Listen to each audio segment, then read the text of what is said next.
Hello mga mi, andito nga pala kami ngayon sa Taytay Catholic Cemetery kasi dadalawin namin si tatay. Ito lang ang kasama ko, yung anak kong isa. Kami lang dalawa. Sana lang di ako maligaw kasi feeling ko maliligaw ako. Kasi madaming pasikot-sikot to eh. Pakita ko sa inyo. Malawak kasi itong sementeryo na to mga mi, ayan. At saka ilang beses na ako nakapunta dito, yun nga lang. Ewan ko ba, hindi ko talaga matandaan. Pag wala akong kasama kung saan siya nakalibing dito. Si tatay. Pero may palatandaan ako sa kanya siya, puno ng talisay. Kaya nga lang, madami naman puno ng talisay dito. Diba? Bali, dinalaw nga pala namin siya kasi birthday niya ngayon. Yun nga mga mina, kita ko na siya finally. Diyos ka, naligaw-ligaw pa ako bago ko makuha. Sabi ko sa inyo, maliligaw ako eh. Ayan nga, diba? Ayan yung anak ni tata, yung namatay noon, yung panganay niya. At yung sa baba ng pangalan na Edgardo ay pamangkin niya naman. Apo ni tatay. Tapos, yung mga yan ay kamag-anak ata ni tatay. Mga parang ninuno niya pa, saka pinsan ata din. Tapos, yung nandun, yung kapatid niya. Yan.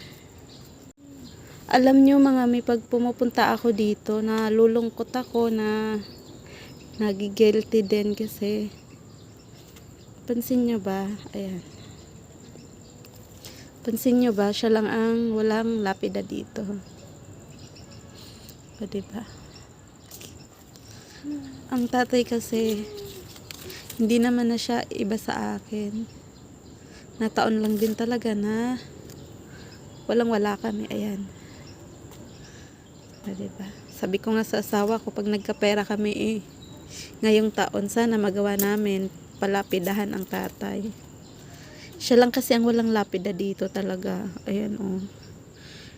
Diba? Iniisip ko nga baka nalulungkot din siya kasi baka iniisip niya wala man lang nakaalala sa kanya.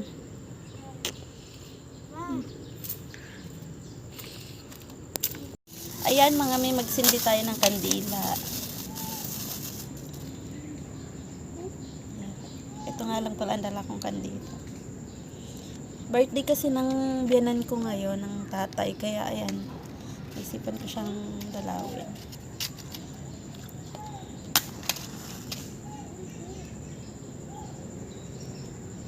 Nung nilibing kasi siya hindi ako nakipaglibing kasi nga buntis ako sa bunso ko tapos nagkasakit ako noon habang nakaburol siya. May sabi kasi na matatanda pag buntis pala bawal ka tumingin sa patay, kumbaga bawal ka makilamay ganyan kasi ayun nga siguro nga totoo din kasi Diyos ko nagkasakit talaga ako noon, halos ilang araw yun, ang sakit ng katawan ko, nilalagnat ako. Ang hirap pa naman may sakit pag buntis ka, nako po. Talagang isusumpa mo pag may sakit kang gano'n. Tapos inuubo pa ako noon. Karamdam ko bawat pag ihit ko ng ubo. Lalabas yung baby ko. Kaya ang hirap. Kaya pinayuhan din ako na wag na muna ako pumunta sa lamay niya ng ilang araw. Kasi noong nauna niyang araw ng tawag dito, unang burol niya is nandun talaga ako siguro mga 3 araw ganyan. Mga pang-4 na araw na Diyos ko po, di na talaga ako pumunta. Sinabihan nga ako na matatanda na wag daw akong pupunta kasi nga buntis ako. Baka daw na babate ako ganyan.